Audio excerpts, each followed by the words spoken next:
only 14 states in the US mandate a personal finance class in high school. I think that has to be drastically changed.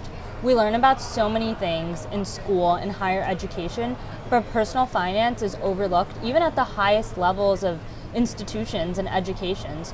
So I think number one, incorporating that into curriculum, and second is like socially having those conversations. A huge part of Alinea is community, right? And when you're a woman or you're a first-gen college student, you're further and further removed from those conversations. And it's so important to just have that be a part of our day-to-day dialogue. I think money is still a very taboo subject, and we need to talk about it. I think you have to lay out all the facts and the basics. And so we do that with our educational resources. We lay out the basics, and it's really important to build that foundation. It's also really important to build habits, like taxes are something that you're required to do, but you may not be required to invest a portion of your paycheck. And so that kind of falls on us as individuals, which is really difficult. And it's important to build those habits when you're young.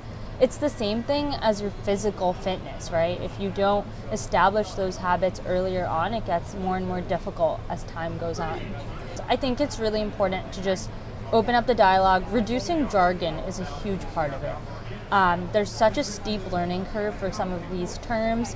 It's really one of the number one factors that intimidates young people and Gen Zs from investing. And so opening up that conversation, and also just, being more holistic. It's great to talk about earnings, but talk about some of the primary factors that are driving it. Talk about the larger macroeconomic trends. People don't want to invest in companies. They want to invest in the future. They want to invest in causes and ideas. And so opening up that conversation is so critical.